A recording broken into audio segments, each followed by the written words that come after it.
Hi everyone, to all our participants, um, and to our YouTube participants or attendees. Welcome to this webinar. So this is a webinar that the panelists and I together have been waiting for a long time. And I guess because it really impacts and talks about coaching in a slightly different way. I say slightly because I know many people are already involved in social projects, whether it's a small one like coaching a group of perhaps women or young people within their social environment, communities, maybe religious organizations. That is social progress. So people are already doing it in small ways. And some people, like my panelists, are doing it in really big ways, real change makers making a big difference on a certain group of people and seeing the ripple effect of that, a wonderful social progress initiative. In a few minutes, I'm going to introduce you to my panelists, but before I do that, I would like to tell you how today's session would flow. I will introduce the panelists in a few minutes, and the panelists will present for about 10 minutes each a bit about their social project and how it's unfolding and the impact it's making. During that time, we're not going to take any questions, but we'd love to see your comments on the chat box. Please go ahead and put in your comments or your questions. I'll hold it for a bit later. And thereafter, we're going to engage in a discussion with you and with the panelists. So we'll pick up some questions and talk about it and include your questions, and hopefully we'll leave the session today on some steps or some reflections on what we all could do to make a difference with regards to taking coaching to the communities and to the streets. So, with that, I'm introducing my topic, or introducing the topic for this webinar, which is taking coaching to the streets and communities and creating a collective sense of social responsibility across systems. And as I was thinking about this topic, I realized that the art of coaching and social progress are individuals like yourself, like the panels, like many out there who believe and have actioned that there is a better way to life and living. And, many of these are very inspiring at their own core, and they want to make a positive difference in the world and with people around them. Today, I'm pleased to introduce to you four such individuals walking the path of positive change and helping others. While listening to this, or perhaps previously, you may have also recognized a desire in yourself to help others, and perhaps not sure of where to begin. I'm hoping this webinar may provide you with some insights or reflections or just a place to start.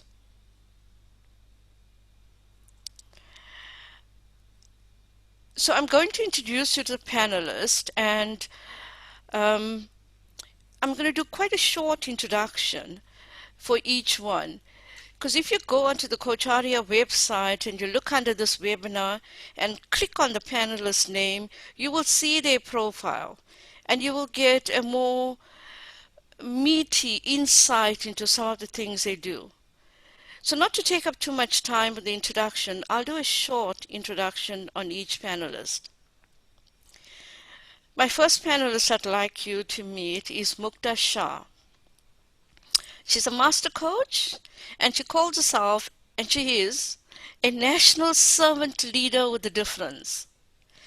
Mukta has 23 years of experience in grooming executives, youth, women, entrepreneurship and across India.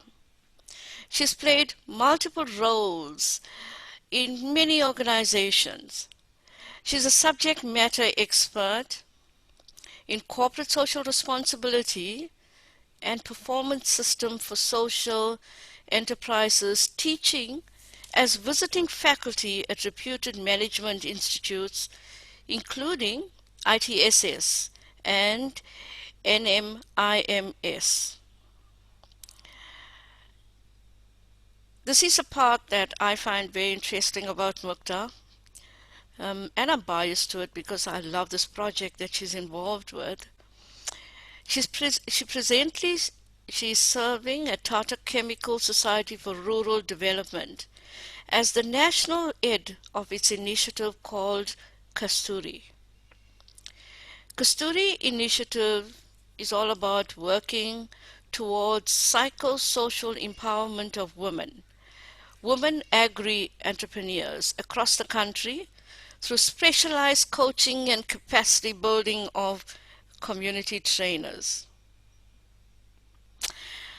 I'd like you all to meet, and as Mukta describes herself, she's happy to be, joyous to live, and a cheerleader of life.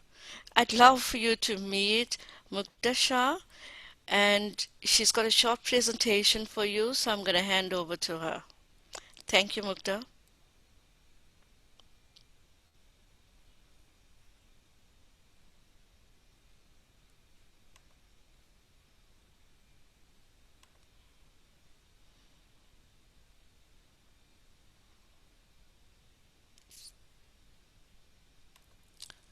Mukta, you're on mute.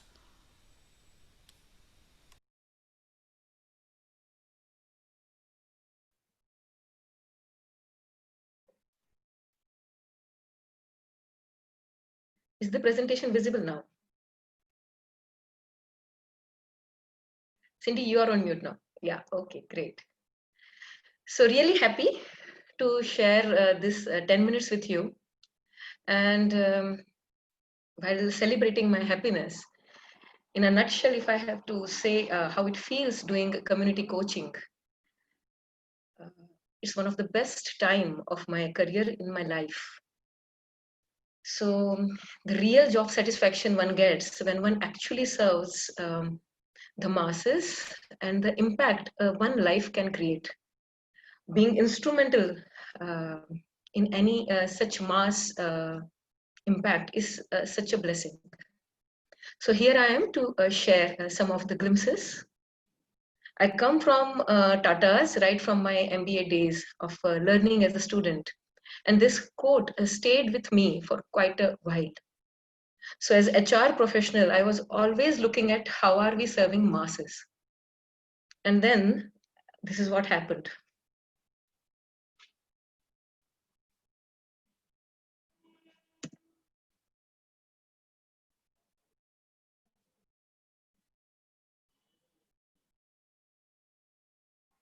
Kasturi, when I say Kasturi means musk.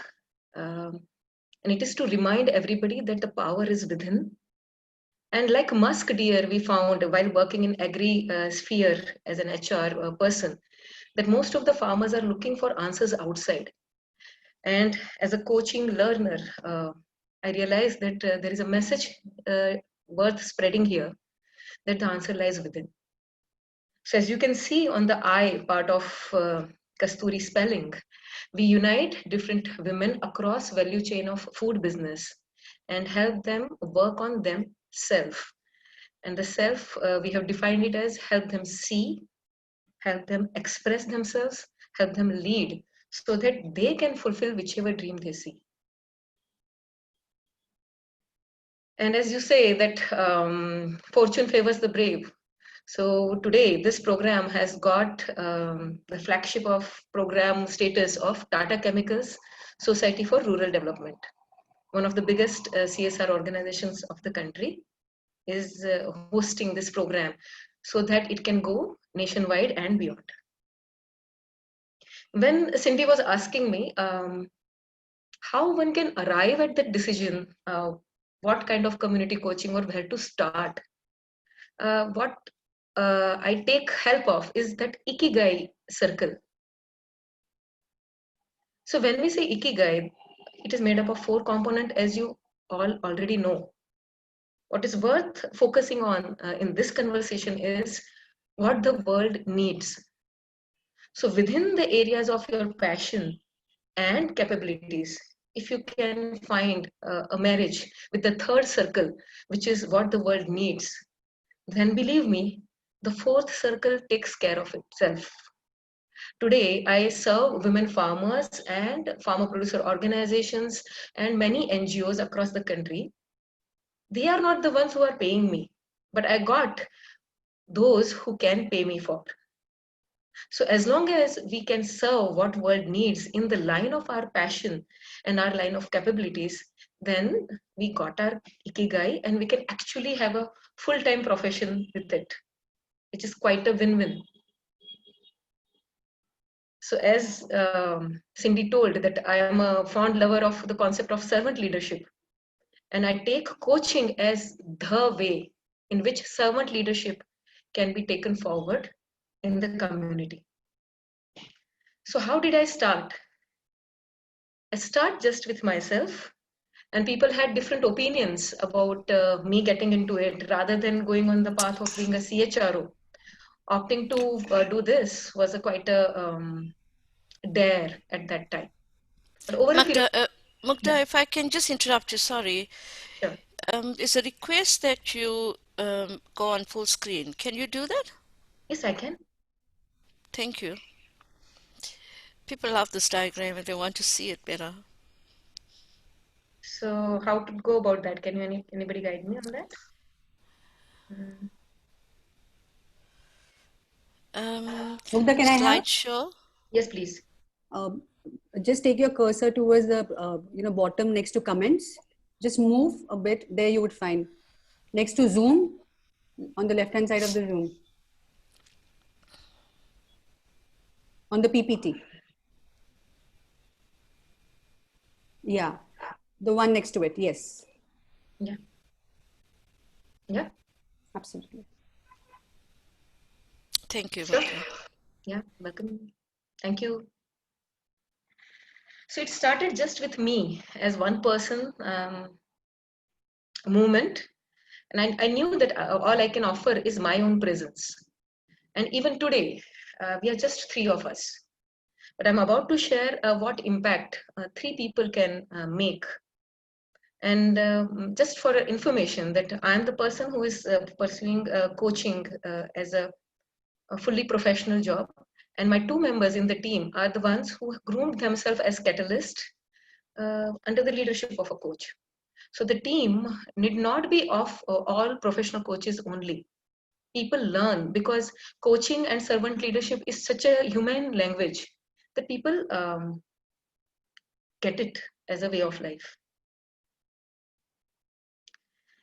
So this is one of my favorite quotes, that the idea was genius, that if we connect women across value chain of food business and help them work on their being, they can do the entrepreneurship themselves. Well, it was easy said and done. It was yet to be put in action.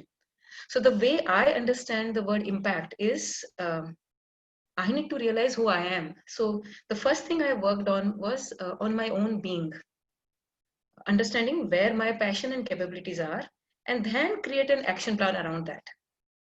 So ultimately, once you do that, once that pact is decided, once you commit to yourself that I am this and I would live my life as one, as that one, then what is important is to act. So we wanted to make entire journey from bottom to top. We were talking about working on their beings. So through our research over a period of many years, we realized there are 3 areas on which we can do mass coaching, group coaching, systemic coaching, whichever way you want to name it. And those 3 areas were self-leadership. To tell you frankly, that was the only area. But to help them apply their self-leadership, we also talked about family partnership. And then taking the concept of family a little bit wider, we started helping them realize that community is nothing but a larger family. so that all those self-limiting beliefs about community collaborations or urban-rural divide or consumer-producer divide got actually melted while we were only focusing on her being and her self-image. What happened is, it was they who started working on business processes once their being was nurtured. We kept on working only on their self being only. So while you see these business processes named here, believe me, it was just taken up in so many details only at the time of impact assessment, not in our conversations. And what we see now, that once they improved business processes, 2.5 times increase in products. The number of products increased, the number of consumers 3 times, because their entire approach towards it changed. And 2-level jump on market. So that means village level went to taluka and district level. Taluka level businesses went from district to state level. District level businesses moved from state to national level. And as a result, 6 times the turnover, 4 times the profit. Now, I would wonder if I would have done individual coaching with my client, would I be able to achieve this number within 2 years time frame? And to my surprise, I could achieve it here across 2 states. The first state on the left-hand side is Maharashtra, where we worked on most of the part of the country, state, including tribal areas, including well-developed areas, including areas with quite an heterogeneous group. Away from market, closer to market, different financial strata, results are quite similar. And what we dared to do was create a series of catalysts for Gujarat, because I operate from Mumbai, which is within Maharashtra. So our dream was national. So we said that for the next state, let us do a consultancy model, and can we create catalyst who can do it, the ripple effect down the line, and let's see the results there. The results through the second line of ripple effect also was quite similar. Today, the project is nationwide, but the impact assessment is basically from these 2 states where we have been for 2 years or more now. And how we grow now. Just see, I'm just 2-year-old, Kasturi is just 2-year-old. And how we plan to move ahead is we'll be creating a helpline. Again, helpline with just 3 persons possible. Then we will be taking help of many academic institutions to do research. Best practices, compiling role model stories on our website. Leadership, again, we are already getting government recognition for our program. So many leaders, organizations are doing partnering with us. And our dream is becoming a center of excellence for women empowerment through agri-entrepreneurship. Put up India on the map of the world as the pilot story and help world replicate it. And we'll be able to reach there for world to replicate latest by 2024. So what I would like to answer in finally is, what can we do? If you want to start something in community, please focus on ripple effect. Focus on how to create catalysts where it really matters. Because catalysts would have those socio-cultural nuances known to them. If we can work on the being of catalyst, they drive the message of believing in oneself, getting out of self-limiting belief, and creating wonders for you. Just to drive the point with examples, here are a few of my catalysts. The topmost one is a tribal lady in Gujarat who is now leading a dairy initiative. The second one in the rank is again a tribal lady in Maharashtra who is now running a garment quilt business, including exports. And the bottommost, one of the key role model of ours is at the base, Rupali Londe. And just wanted to show you how a ripple effect gets created. So here is a story which this Rupali Londe created. She made friends with one turmeric farmer who used to earlier just feel happy growing turmeric. We told her that she can take entire cycle of production in her hands. So she even started working with farm implements, including tractors, which are generally not considered women dominant things to do. She started processing her turmeric herself. Today, she is even making turmeric oil, which is quite a high-end processing, and which is quite a medicinal pharmaceutical output from her farm. And she herself is a motivational speaker for many women in her area, created by Rupali Londe. And what did Mugdha and Kasturi do? Work on the being of Rupali Londe. A simple social worker, Rupali Londe today is creating a head of an organization created last year called I Foundation. That means mother. So now she has taken up the challenge of working on 40,000 women herself with a specific plan just in one district of Maharashtra. And that is how I get so delighted to work in this sphere. Last but not the least, what I would like to say is in COVID-19 times, like never before, people have understood the power of oneness, how we all are connected, whether we like it or not, and how one can touch so many lives. It doesn't have to be a COVID-19 virus or infection only. We can touch so many lives in so many different ways. And this journey has not increased only my confidence, but it has only made me very, very humble, because I really realized the quote written here that we are here to be used by a universe to serve its purpose. My humble invitation to all the viewers is find that passion, capability, need area and just make yourself present to the universe for the universe to utilize you on a larger canvas. Yeah, that's all from my side. That's actually quite a lot, Mukta.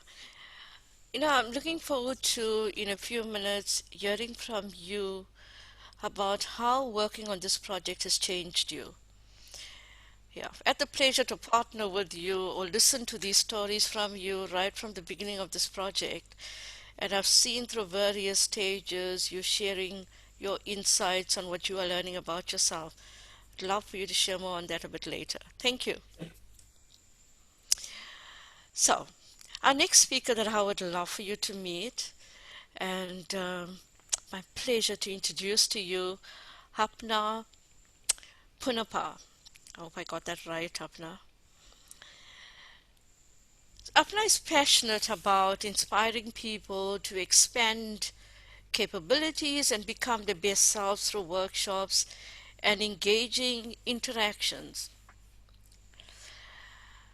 Apna is alumnus of XLRI, with you can explain what that is, Apna, with a formal education in human resource, majoring in business communication and strategy. And a key project that she currently leads, and you'll be quite interested in this, is the provision of staples for those most affected by COVID-19 lockdown in Bangalore. And she's been instrumental in getting food kits across to over 700,000 families and counting under the name of COVID Relief Bangalore, TN Kanakata. Am I saying that right? I hope I am. She has also conducted successful online sessions for over 100 people in the corporate sector during the lockdown. Impressive, right? In 2010, she started her own consulting firm called RED, R-E-D-D, Network, which provides consulting, training, design, and workshops in the field of leadership and performance management. There's a whole lot more to her profile, but I'm going to stop for now, and I think you'd love to hear more from her. So, Apna, I'm going to hand over to you. Yeah, so thanks a lot, Cindy. My name in India is pronounced as Aparna, but when you say Apna, it means mine. So when you say Apna Ponappa, it's like I'm yours, Cindy. Okay, so thanks a lot for having me here. Sorry. No, it's lovely. It's a lovely other avatar of my body, my name. So, I mean, thanks for that. And yeah, so it's been an interesting journey. And I'm just going to start with showing you something around what we had done for what she had talked about, which is COVID Relief Bangalore. And, the focus of what I'm going to present to you is the kind of potential that we have in terms of taking coaching to the masses, really, because I don't know how it is internationally, but in India, coaching is still a very nascent part of a corporate journey. I don't think we've leveraged enough in the corporate world itself. But a lot of the social sector is still untouched by it, and that's where we need to kind of take it. So let's see if we can kind of get inspired to see how we can take coaching to the masses. Okay. So the current crisis really has a gift for people like you and me. And, I'm seeing the profile of people here in this talk. We're all really, really well educated. We're coaches, motivational people. We understand performance, we understand results. And therefore, can we, understand that we're in it together, and really back to what Mukta was saying, that oneness, can we embrace that? And can we be out of it together? And what is it that we want to be out of? Okay, so I'll talk about that in a bit. But I'm just going to show you a quick video about the work that we did in about 2.5 months. Okay, and it will just then give you a sense of the quantum of work that we were able to do. And then I'll build the connection to how we used coaching and facilitation to really make it all happen. So I'm just going to go on to share the video. Just let me make sure that the screen is optimized for this.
So the last slide really showed you, we were talking about 3,50,000 people being touched. That number went up to about 7 lakh people, and that number is growing. And the video I shared with you all because I just wanted, to share a sense of how many people were involved. So, when we counted it, we saw that there were over 2,000 individuals and organizations, and making that whole collaborative work in a virtual environment where even till date, about 80% of the people have never met each other face to face, meant that we had to build trust, build confidence, get people to come together in these trying times, right? And the seed of this whole movement really started with a very, very small NGO, which works in my neighborhood, an NGO called Diya Ghar, that really works with 150 children only. And the first bit of real interaction was working with the founder of that NGO called Saraswati to just really magnify the work that she was doing, right? So the first bit of coaching and facilitation came really with her. And the interesting thing was, you can just imagine the self-doubt she would have had, you know, and going into the journey, even she didn't expect the kind of phenomenal number of people that she would have touched, right? So scaling her up, her organization up, her board of directors, her influencers, and really getting them convinced about, you know, what the vision was.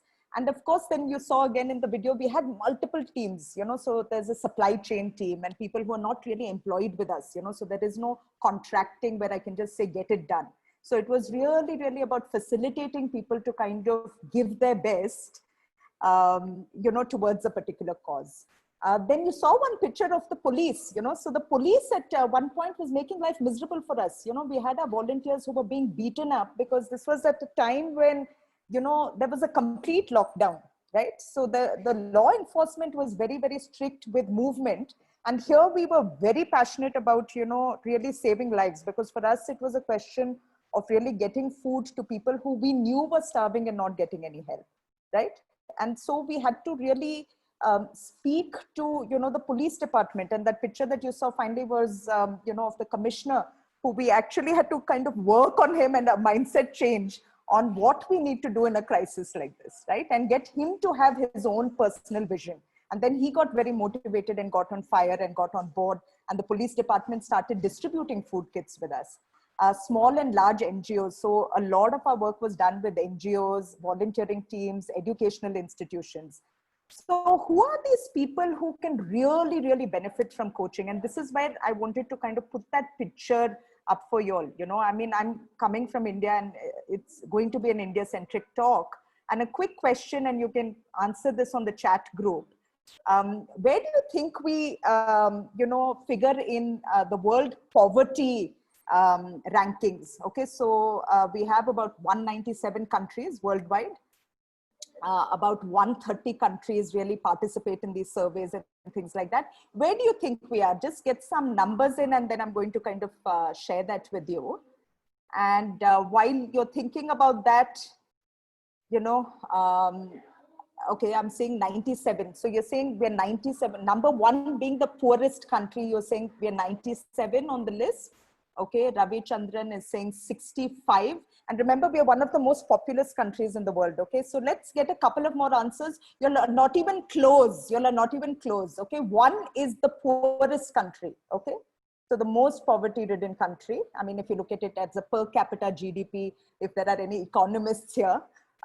So where are we? Okay, Vinita 100. I wish in our lifetime that would happen. And with coaching, maybe it can. And with Mukta's work, and if a lot of us work like that, it can. Okay. So Harish Devarajan, you get the prize. You're the closest. And I mean, I'm sorry I'm saying it so excitedly. But yes, India ranks 19 in the list of the poor countries, the poorest of the countries.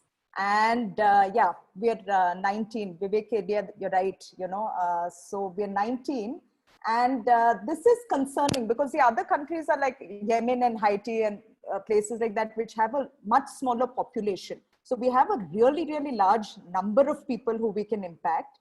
And really, you know, 2/3 of India lives in poverty. And this is where, you know, we see that the direct beneficiaries of our coaching skills could be these masses, you know, and that this is where I'm saying, you know, as it is, we're under-leveraged with the work that we're doing with corporates, and wherever corporates have embraced coaching, we've seen them just be phenomenal in terms of performance. Just imagine what kind of potential there is in really bringing it to the masses, right? So, from our coaching and our work in really enabling people with food, there were two things that we did, one is we worked on it, and we worked on it till about May end.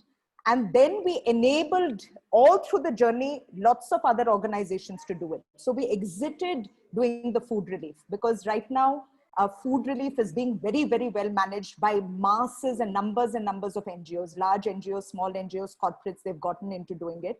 And I remember we released a lot of SOPs. We did a lot of sessions with people where we transferred the knowledge.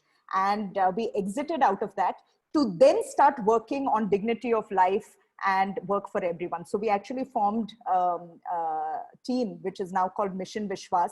And a lot of people who worked with us on our relief work are still continuing with us, right? So what we really, really believe in, and luckily we have a lot of people who are with a coaching background, are with an MBA background, are with large scale developmental backgrounds in our team. We think that coaching is a lifeline that really will enable and enrich people. And this picture that I put here is from an experiment which ended yesterday. So we actually did a community workers pilot program to kind of teach them one aspect of coaching and teaching. So this was a train the trainer program just to kind of get them to take wellness practices back to their communities, which is the poorest of the poor. And this team that is sitting here, this is a team of two people, Subha and Kapila. They're the ones who conducted the training program, and they said, we want a very, very small team. We want a control group because we want to see what the impact is. And these people have not been certified yet. They've been asked today to start on a 40-day practice where they have to practice the well-being with their community, and only after that they get a certification. So we've started that. And one of the interesting things or the learnings around this journey for them was that if we don't enable and equip the communities that we serve from a well-being point of view, or bring this consciousness of prosperity, it is there for you, provided that you start thinking differently. Till then, no matter what we do won't make that difference. So that multiplier effect of anything that we give, right? And we need to move from giving to empowering people. And we said, shall we start with a journey which really gives them the skills that, will make them do it? And let's do it without going directly to the community, but let's enable the community workers with whom they already work and trust. So we really feel that NGOs, volunteering communities, I've been doing training program after training program, and that number that you said about 100, that's now gone up to about 500 odd people, where in small batches, big batches, we actually just play forward everything that is our learning. And then we find that, if we leave the audience with enough questions, and those powerful questions, which is such a hallmark of coaching, they're able to really take it to another level altogether, right? So I've been doing that with volunteering teams, and they're able to, raise funds in manners which even I might not have thought, because, we're using a coaching framework and not just a SOP, standard operating process. So we're not telling them what to do.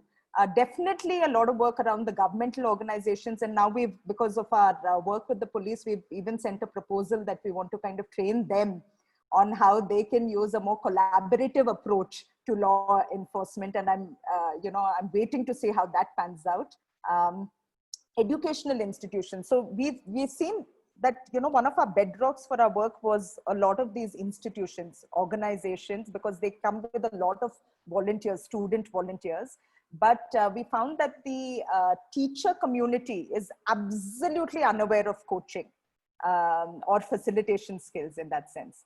And we really would love to kind of take these programs out of them, So, what we'd love to do is to kind of create some kind of a collaboration where, there are all these islands of success. And I've said, they're so small and they're doing well in their small silos. And can we really convert them to really being this peninsula of providence where all of us are linked and we all work together and share a lot of good practices? So what I would really like to say, this is a call to arms for all of us to move out of corporates, and let's join hands together to see how we can really, really impact the social sector. And there are loads of people who are working in that sector. It just needs us to use that coaching framework with them to empower them to become much better. And that's what I wanted to share with you all today.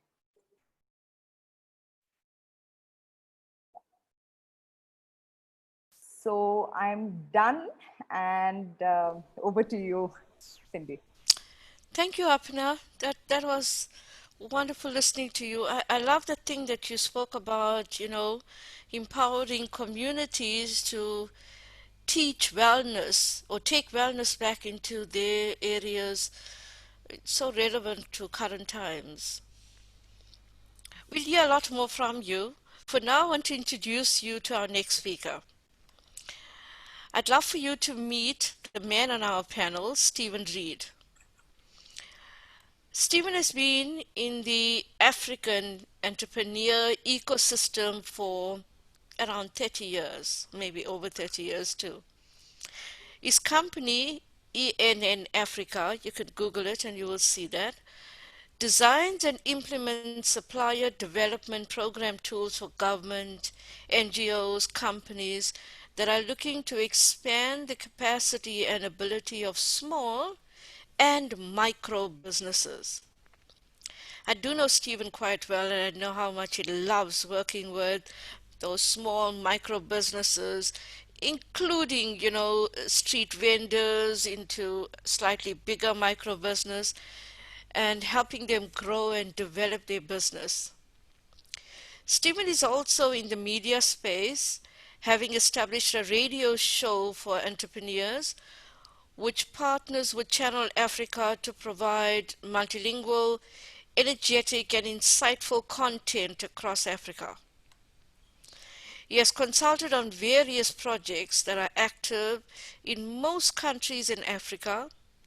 He's founded some training schools, incubators, accelerators, mainly in underserved communities. And he has served on several advisory panels for entrepreneur development.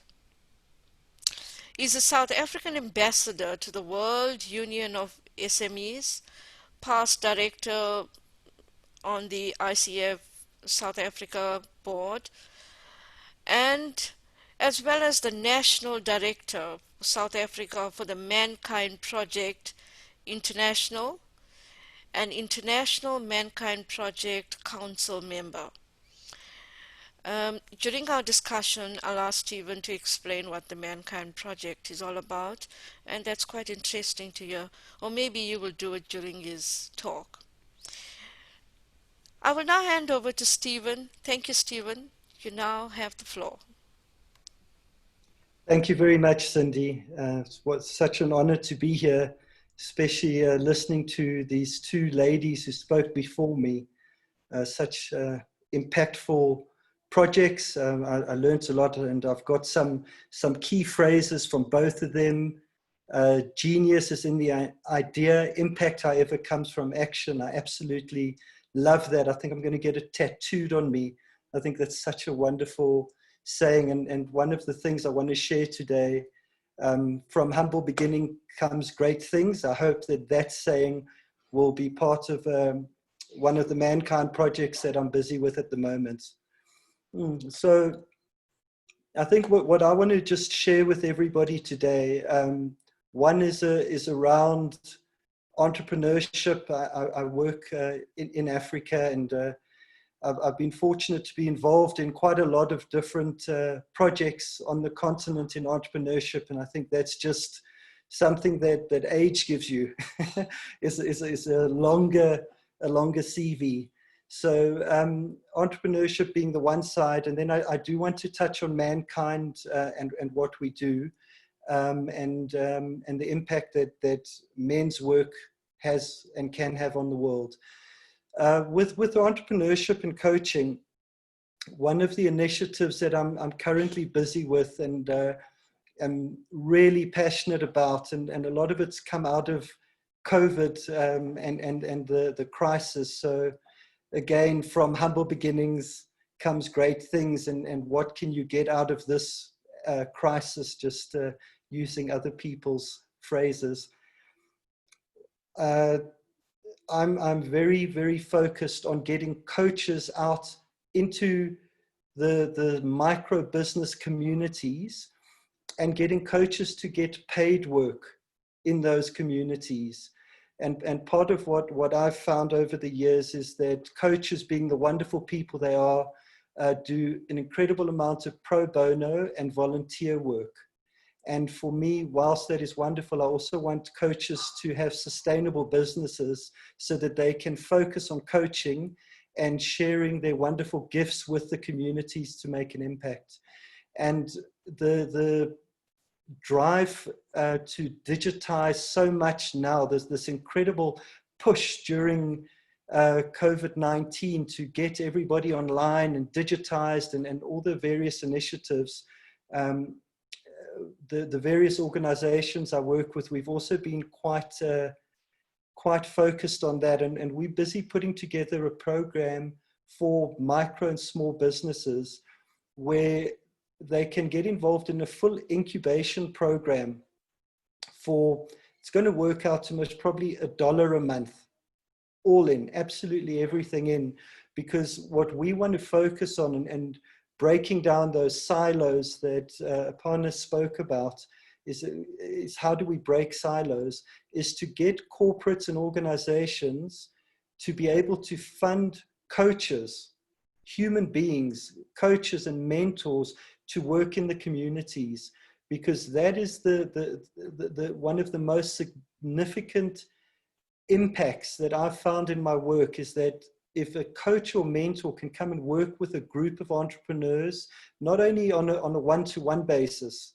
but as in a group, so that you get peer knowledge and skills and peer accountability amongst various entrepreneurs, facilitated by a coach.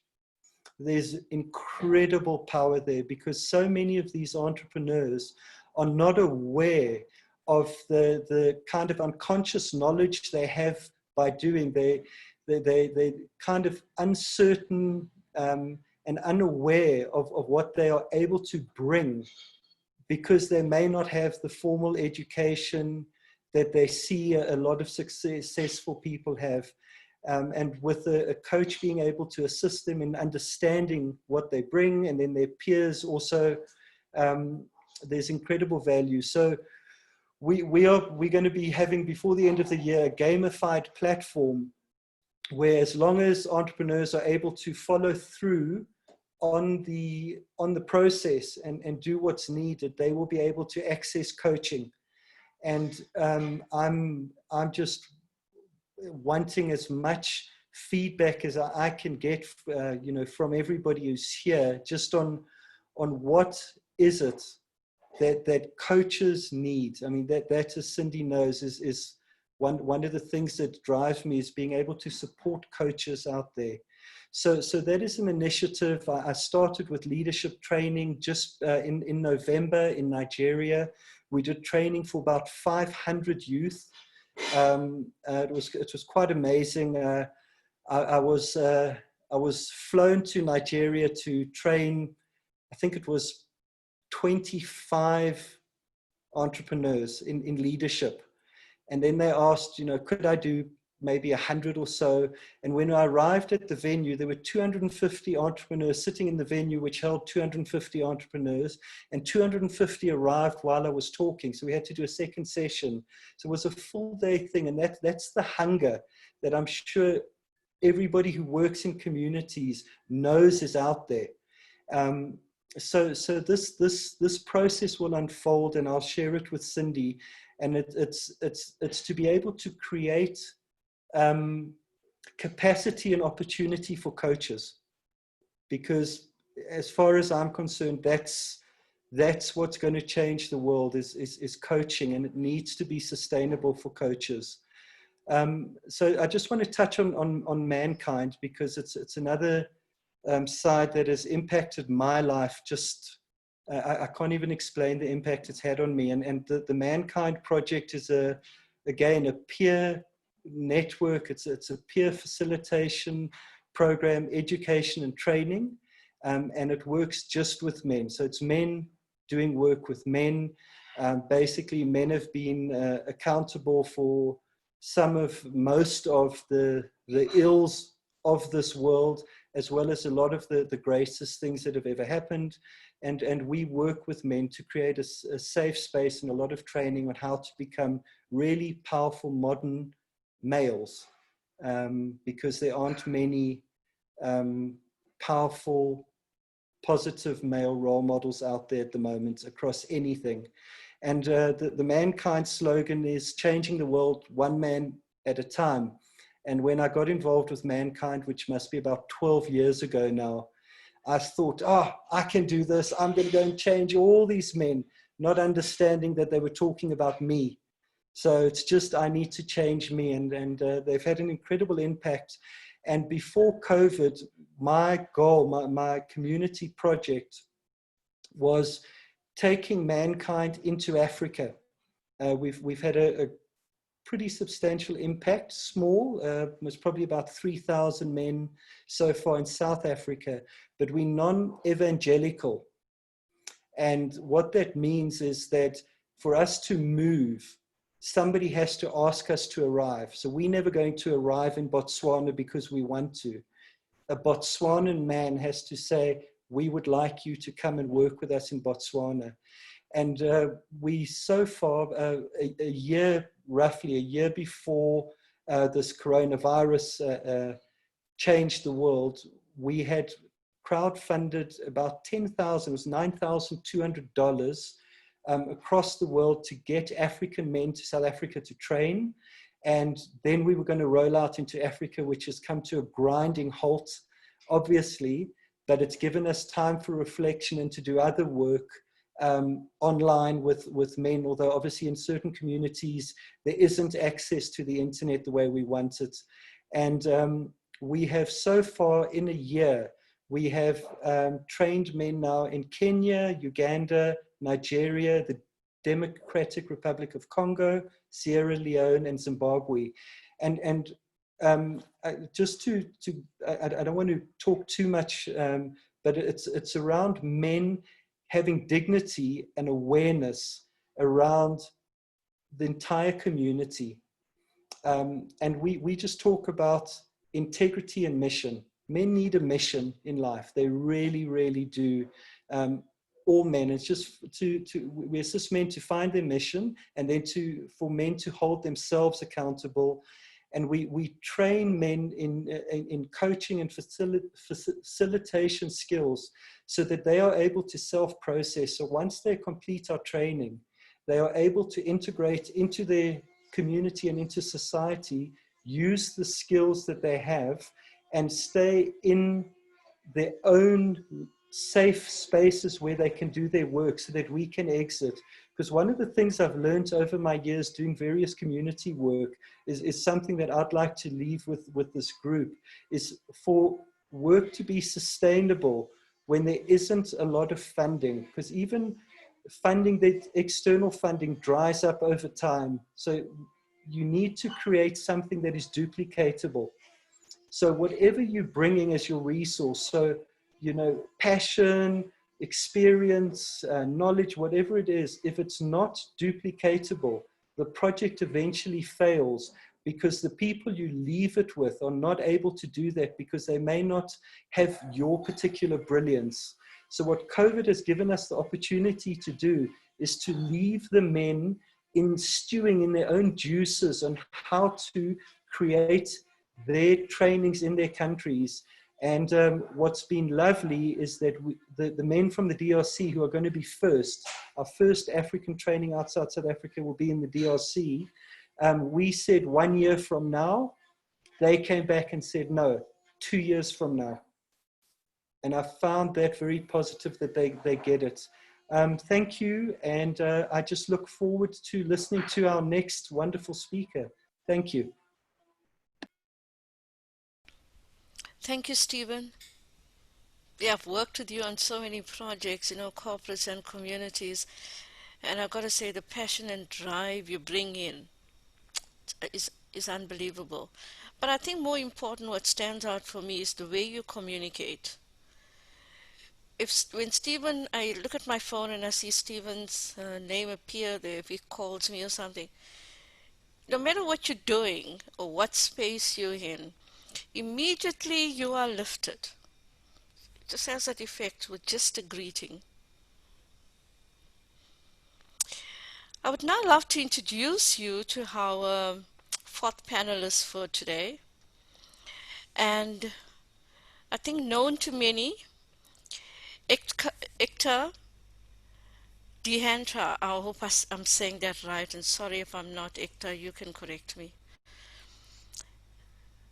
Ekta is a spiritual coach with a global experience, a master certified coach from ICF, a master practitioner from EMCC, and Ekta's always been inclined towards spirituality, Veda, somatic coaching, Reiki healing, and brings this combination of skills as a value to the organizations she serves, and more specifically to the organization that she and her brother Dr. Paris run together, which is Matrix. Ekta's ability to connect with people instantly is to initiate change and to get rapid results, and this has fetched her recognition globally. She's known to bring innovation in her methods as she combines with areas of psychology, spirituality, and of course coaching. And this is the part that I think that is quite passionate about and quite close to her. She's co-founder of a non-profit initiative called Teva Mitram that aims at empowering people through the power of group coaching. By being a friend, to the less fortunate, Teva Mitram is a non-judgmental platform that not only listens but acts as guide to take one on the right path.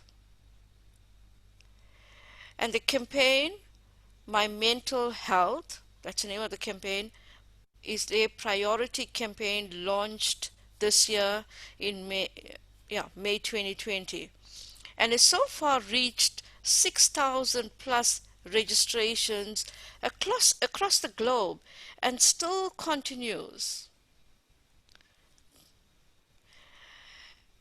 So, Ekta, I'm really very honored to be also in your space today, and I'm going to hand over to you to talk a bit more about the projects that you are involved in and the impact it has left. Thank you. Thanks, Cindy. Namaste, everyone. Good morning, good afternoon, good evening, everyone, from whichever part of the world you're watching. Let me just try sharing the screen if I am able to. I am not getting the option right now. Just give me one moment. Can you all see this? Yes. Is it visible? Yes. Fantastic. So, after listening to such powerful, conversation from everybody, let me begin by sharing my narratives, which was one of the reasons for me to begin my journey of contribution and social work. Around 2014-15, I was in a space of severe depression, due to several issues in life, which I was unable to cope up. The sudden changes, and I literally hit my rock bottom. And I got into severe addiction of smoking. I remember, some days I used to literally stand near a window, look outside the window for hours and just keep thinking, looking at something and just keep thinking. And my family did notice a lot of changes in my behavior, in my eating habits, in my sleeping habits. I was completely in a withdrawal stage, being very aloof and lonely. And that's where they were really, really concerned about what's happening to Ekta. And that's where my brother, Dr. Paras, he saw these signs and he told me, he brought it to my attention that I may need help on emotional front. When he said this, I was kind of reluctant to really meet someone whom I wouldn't know and open up my vulnerable space. And that's where he first invited me to the space of coaching. I was really not sure. Will coaching really help me? I was really, really not sure about it. Simultaneously, I decided to meet a doctor to overcome my addiction issues, uh, who advised me to visit a rehab. I still remember that day when I came back after meeting the doctor. I was like completely devastated. And there was just one question or one thought behind in the back of my mind, and that was, what have I done to myself? And the other one was also, why me? And that's where, remembering Paras's words, I decided to try coaching. And I wanted to see how it can help me. So I took a leap of faith and I decided to sit on the other side of the chair. And let me tell you, those 3 months that I underwent coaching, that was my space of complete transformation. I personally experienced a shift not only in my thinking, but also in my feeling and actions. I was able to get completely rid of smoking in the span of just 3 months. And that too, without any medication, just with coaching dialogues and meditation for that matter. I would say surrendering to the process of coaching really, really helped me. And that's where I realized coaching is a very powerful space. And I realized the power and potency of coaching. It was quite magical for me. Those deeper reflections, they connected me to my inner calling of supporting and empowering self and humanity at large. And that's where I could connect, to this Kocharya's theme of awake. There was something that awakened in me. We move on to the slide number 2. After my, episode and my introduction to coaching, I decided to undergo my coach training program with Kocharya, and I completed my PCC and later MCC. And while I was completing my certification, was thinking, it just made me aware that there are so many people out there who find it very difficult to express their authentic feelings and emotions.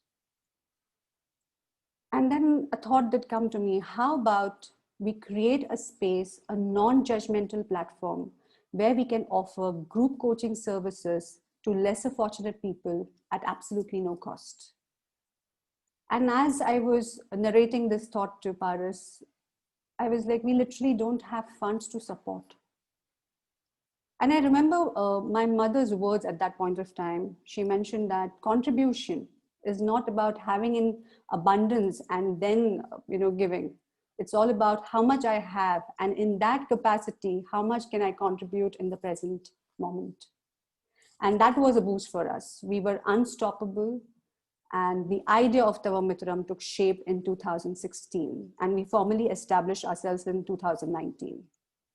So like Cindy mentioned, it is very much, Tava Mitram is a Sanskrit word for your friend. So we embarked this journey. We invited a couple of like-minded friends and people who said yes to join us. And like Mukta mentioned, it needn't be coaches or people who are practicing coaches. These all people who joined us are from various fields like HR, entrepreneurs, different fields. And we first decided to train them for 330, it was more than 300 hours that we trained them in local language. And today we call them as Metro coaches. I'm very proud that so far our journey has been, we have roughly 60 members in our team, which comprises of 10 Metro coaches, and rest of them are Metro volunteers who are actually helping us to take this word ahead. Let me just move on to slide number 3. Tava Mitram believes in building emotions and strengthening people locally and globally through group coaching sessions at absolutely no cost. And as we started this work, we started meeting people. We came across a basic question. Forget the less fortunate, even people who are working out there and they're not much aware about the mental health concepts. So we came across a very basic question like, how do I get to know I need help? And That's where we realized we need to raise awareness in the field of mental health.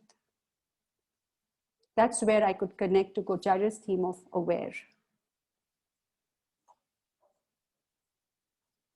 And now let me begin with, talking about this wonderful campaign. Going back to March 2020, when lockdown was announced during pandemic, in the initial days, Tavamitram had organized a couple of group coaching sessions, online group coaching sessions, where we could see people joining in, but they're unable to open up and talk. Some were in complete denial, some in shock, some in fear, uh, some were extremely worried. People were really not willing to open up and talk. And we were like, what do we do next? And that's where, a thought did come. It is said that education is one of the best tools for empowerment. So we at Tavamitram, Paris came up with an idea of starting a knowledge-based video series. I would say a visual cartoon-based video series that may help people to learn and understand, empower themselves through reflections. And we named the series as My Mental Health, My Priority. So if I look at this particular series or this particular campaign, this campaign has 12 videos, roughly a span of 10 minutes each. And after each video, there is a objective based test. And on completion of all the 12 videos, on completion of the 12th video, there are certain questions that may lead a participant to share his or her reflections. And once the participant completes all the 12 videos and completes the test, completes the reflective questions, an individual is awarded with a program completion certificate. And let me also tell you, the eligibility criteria for this program is 16 to 65 years. So anyone who is above the age of 16 and below the age of 65, you can go ahead and opt for this particular program. If you're a coach, coach supervisor, student, manager, leader, businessman, homemaker, baker, IT professional, whosoever, anybody who wants to empower self and others, this particular program is definitely for you.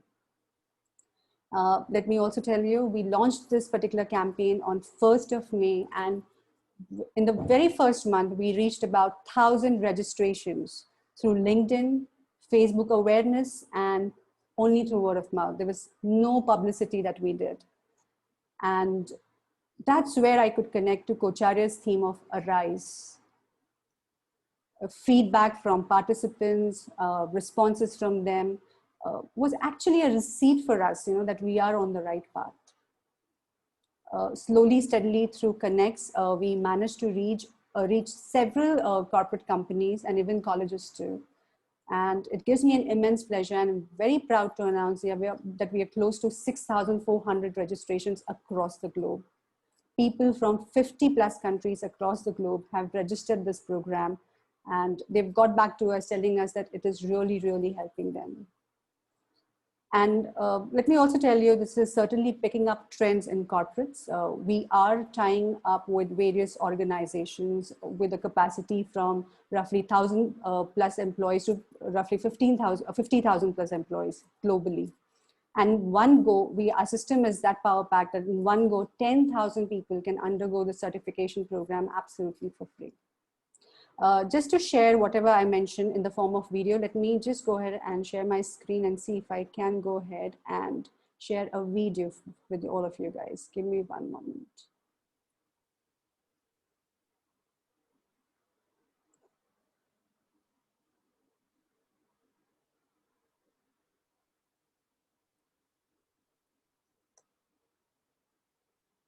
I hope it is visible. Okay.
Thank you so much. Let me just continue. Give me just one moment.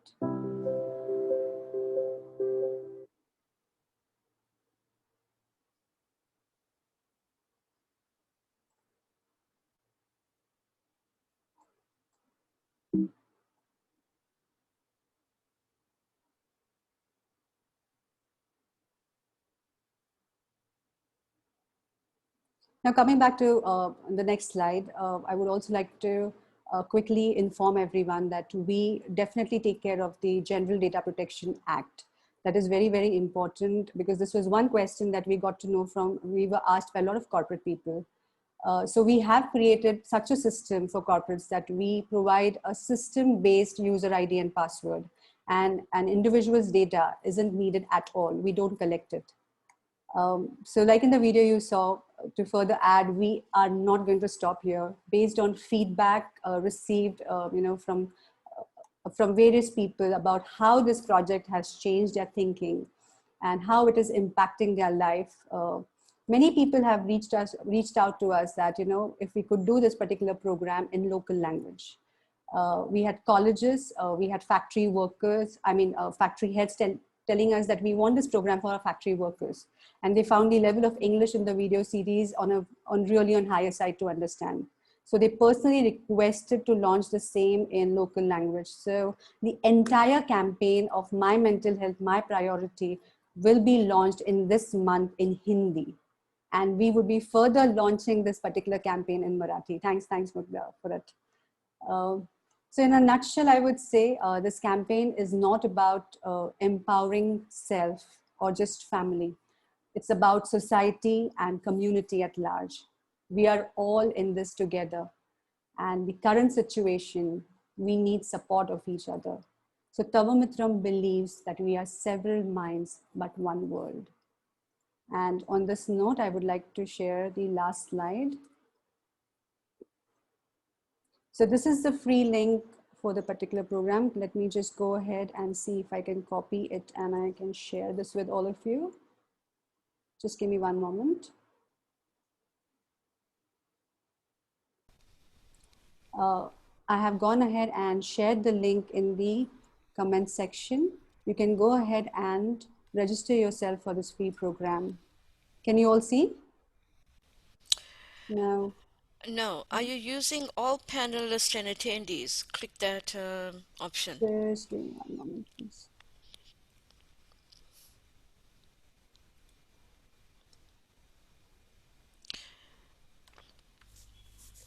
Panelist, while Ekta is doing that, may I ask that you also share Yes. some contact information with the attendees that may want to get hold of you? If you could Certainly. just share either your website or whatever it is you want to share as your contact details. Cindy, in the comment section, I have mentioned about the free program link for individual certification as well as for company registration. And at the same time, if anyone wants to join us as a volunteer, I've also shared the same. Just give me 1 minute. Yeah, we can see it now there, Ekta. Thank you, Cindy.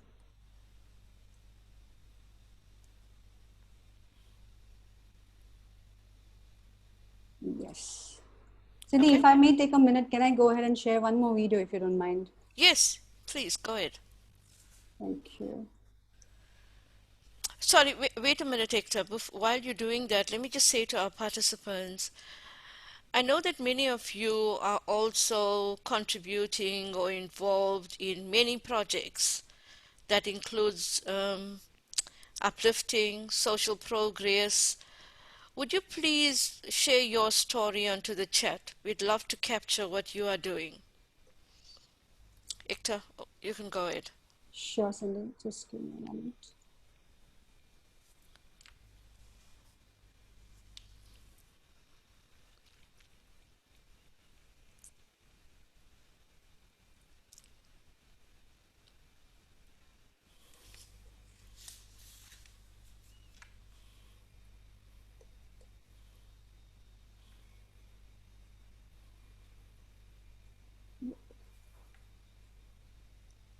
So here's what you can do if you really like Tavamitram and you would want to be a part of us. This is something that can inspire you.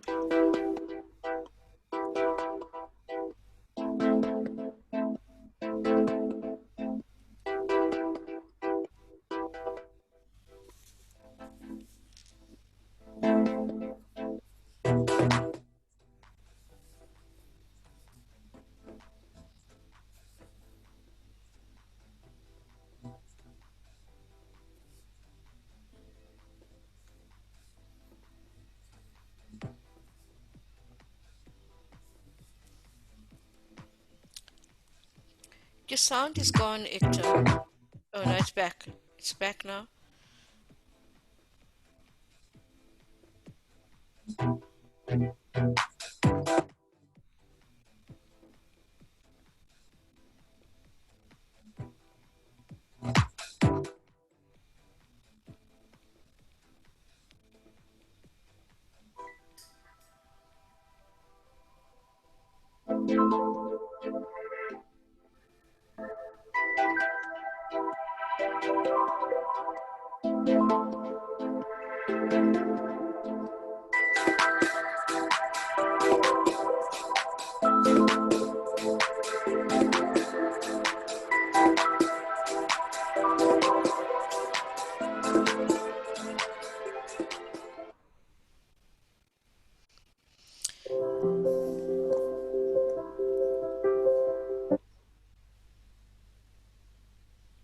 Thank you, Ekta. Thanks, Cindy. Due to technical glitch, I'm unable to get the screen. I'm sorry. It's okay. I'll carry on talking. Ah, there we go. Thank you, everyone, for sharing your stories of inspiration and contributions and forward movement. And you could be sure that many would keep an eye on where you're going next and what you're doing, because that's how much it has touched. Thank you. So we've got about 15 minutes. To all our participants here and on YouTube, please would you just drop your questions into the Q&A chat box. I picked up one or two along the way, and I'm just going to ask the panel. And I also would like the panel to share, what impact. Now I'm going to drop that question. We've got too little time. I'd like the panel to share, maybe some tips on those that want to start and want to know, where's my starting point? I'd like to start something. I've been thinking about it for a long time. What is it I can start? Where's my starting point? Now, Mukta, I saw you share that slide. That was beautifully done, very simple. So, it's lovely as a starting point. But anything else the panelists want to add on, where can people start?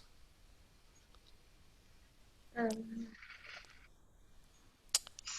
And while you share, yeah. I'm sorry to interrupt you, I'm just going to pick up any questions from the chat, okay? But you go ahead. Um, I would take a cue from Ekta, whom you can be friend with. So whichever community you can say, I'm Tava Mitram, you should start there. The community where you can fall in love with, because we are talking about group coaching, systemic coaching. So the segment you can identify, relate. Um, if you can look at that community's needs from a lover's point of view or from a friend's point of view, that can be a great place to start. The reason why I'm saying this, because if you really like that community segment, then it would be effortless for you to practice those coaching competencies, that intimacy, that dancing on their tune, taking that feedback and refining. Whether it is like Aparna, identifying with the city as my city and our people, or whether it is global like Ekta, or whether it is sector-wise the way I'm doing in agriculture, whichever way, um, you're ready to share a part of you, even if it was the last day of your life. That's the place to start with. Start with those who love. So if I can also come in here, the easiest place to start the nearest to you. I remember when I made the transition from corporate to becoming a facilitator, um, while I did gigs and things like that, I did it just all the time around me, So, there are people in your house that require this, right? There are people who come in and out of it. We have so much of a support staff that comes in. There are people in the neighborhood, your own institution, your own schools and colleges, there are lots of things happening. So go back to your institute because they'll be more welcoming, right? And they'll be very happy to have you over. to kind of do some work. So just start wherever you have the, nearest, influence, and that kind of gives you a lot more confidence, and then you can scale it up. But of course, I mean, that is only for people who think, the bigger thing is a little daunting, but, you can actually start anywhere, but definitely do it within your immediate circle. Go, Hector. Just to add in what Mugdha and Aparna said, it's absolutely contribution. We need to begin from wherever possible, in whatever form it may be possible. I would say sometimes the biggest gift that one can give the other is your own presence.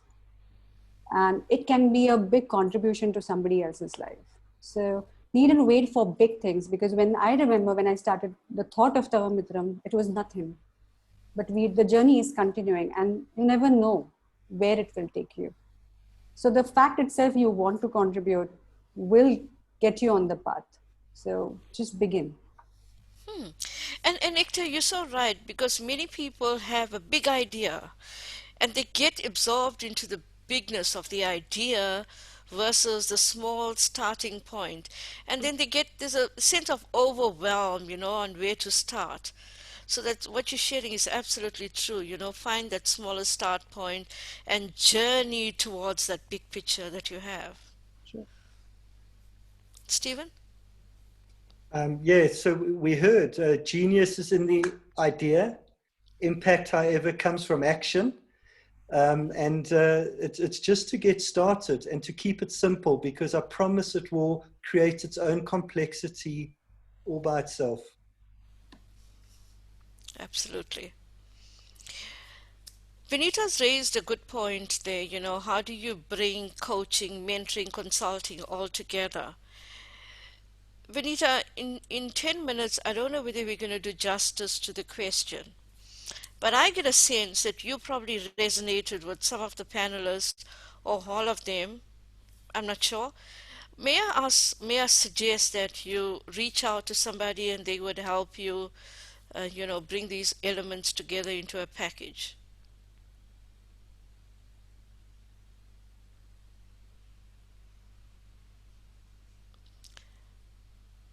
Thank you. Um, so we've done today a bit of awakening, awareness, arising, using our own personal experiences, and of course, watching or experiencing that wave of ripple effect, you know, in seeing others grow. Of course, you all spoke about empowering others, like women. And we all know that, then I'm not being impartial to men here, but that's a ripple effect. The children are impacted, the community is impacted. It's a systemic social flow of empowerment. So we've done all this raising, awakening, and awareness. How do we keep it going? Some people lose motivation around it or lose steam around it.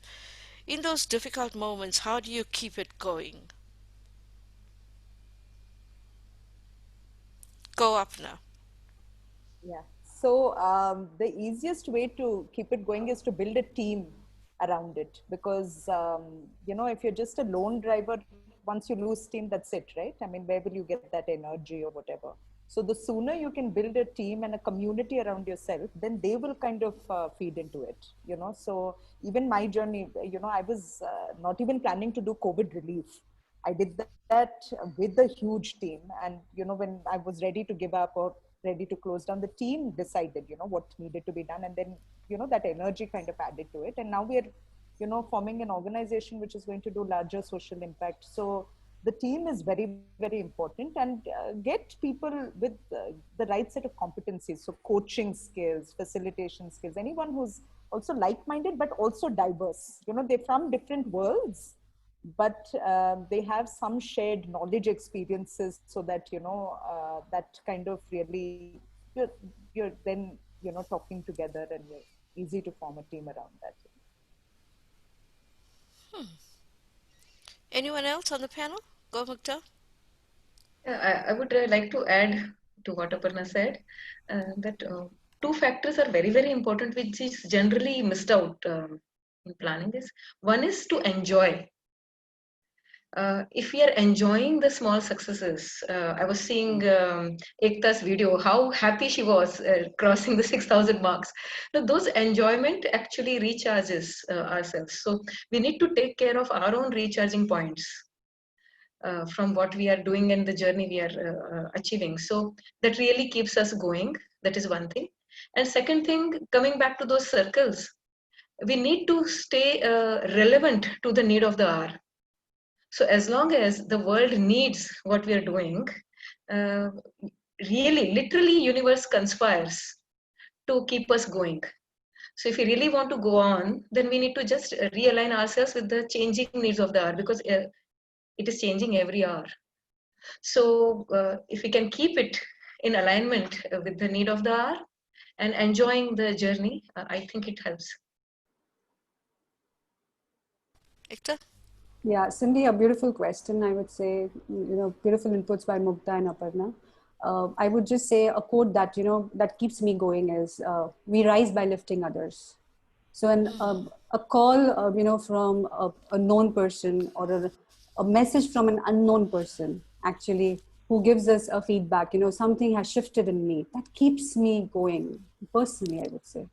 So, connecting with people, continuously understanding how is, in whatever ways we are doing, how is it helping them, impacting them? Like Mugdha said, being relevant definitely helps us to keep going, because the journey is huge. We have to keep walking it. I mean, obviously, if it really, really, you know, uh, motivates you with it. So I'm sure, certain connecting with your own self, going back, talking to your own self, how is it helping me? What is happening? That sense of satisfaction, if you get in touch with that, I'm sure it will help you keep going. Thanks, Cindy. Cindy, can I just add as well? Yeah. One of the things I've learned is if you can surround yourself with brilliance, like I've done today, is you don't have to say anything. Sometimes you can just sit and listen, and that inspiration will come back to you again. Yeah. Yeah. I'm hearing from all of you is the importance of support and resources, how to build a network of resources around you. And I'm also hearing, the joy of the project doesn't belong to one. It belongs to many. I mean, that's what we're talking about here, right? Social progress. So it belongs to many. And the responsibility then is inside many to keep it growing. I'd like to ask this as a last question to the panelists. You know, we've seen this ripple effect from all of you, and we've seen how you're giving off and giving back, or paying forward, I should say. How has it changed you? How is that, whatever you've done, Ikta, we've heard your story, but you may want to contribute something else. How has it changed you as an individual? I just lost. Yeah, I was saying that we heard you tell your personal story. I was asking, how has all this ripple effect changed you as a person? Oh, that's a brilliant question, Cindy. I would say I've become, the self acceptance in me has increased. Uh, I would also say it has helped me empathize better. I'm a much better listener today, because having gone through my own phase today, I can definitely offer a non-judgmental approach when I listen to people. So when they share their stories, when they speak about their vulnerable spaces, I would say a sense of compassion has definitely arose in me. And after going through my own journey and after coming up with Tavamutram, I actually got connected to my own values. I would like to, share it with all of you. Care, compassion, and contribution is something that I value the most. And this journey has helped me to reconnect with it. So definitely something in me did shift after my journey. And as I see people sharing their experience, how their life changes after meeting, after going through programs, it gives a sense of being. It helps me connect to my purpose of life. So thanks, Cindy, for this question. Thanks everyone for listening. Mukta, share yours and your closing thoughts. Same with you, Apna and Stephen. Uh, um, the collective sense of responsibility to me feels like enlightening feeling of oneness. It is actually very light to travel this path because the kind of feedback you get, the kind of happiness that arrives from different corners, as people were saying that 80% people whom you have not never met. So that sense of oneness gives you such a blissful state that it is okay, yeah, if even if there is no tomorrow. So life becomes so blissful, so satisfying. At the same time, it is responsible and yet light. So I really invite people to taste it more and more because that is quite rejuvenating. So I'm much lighter a person. I'm much lighter a person, much simpler a person, and while it has increased my confidence, it has melted my ego. So happy to be there.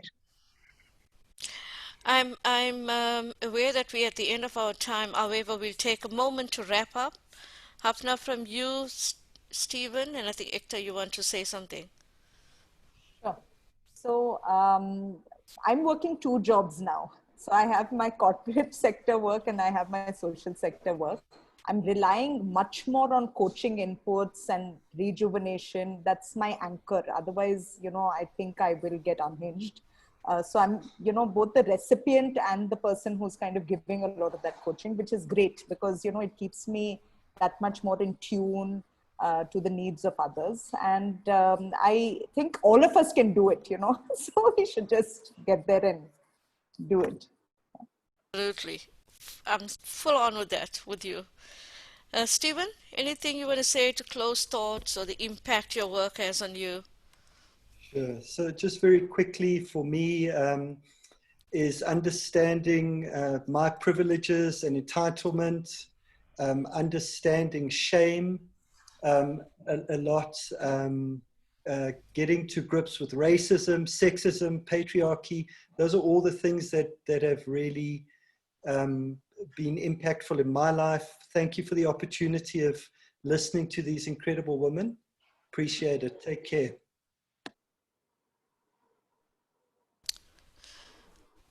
Ekta, I'll let you close, but All give me right. a moment. Sure. I want to say thank you to all our attendees, participants here on YouTube, and whoever's going to listen to this video in the future. Thank you. It is through your eyes that we gain more awareness. We want to rise and we want to show up better. And of course, biggest thank you to Coach Arya for giving us this platform to create a sense of collaboration, togetherness, and making a difference. Ekta, I'll let you close. Thanks, Cindy, for that. I would definitely want to, first of all, it's a wonderful initiative of Kocharya to bring several inspirational stories, knowledge series on this platform to inspire people and community at large. Their drive, awake, aware, arise, it is definitely opening up many avenues for people to think differently. I'm personally attending these sessions every day, and it is raising the space of care, unconditional positive regards for humanity at large, and which is the need of the hour. So I would personally like to congratulate Ram, Mukta, Cindy, you for taking us through such a beautiful conversation. The way you just helped us navigate so beautifully, and something again shifted within while I was sharing. And Team Kocharya definitely for the continuous efforts to keep going and raising the bar in the field of coaching. Today, I feel proud as a coach because Kocharya has definitely contributed in many ways in my coaching journey. So thank you so much.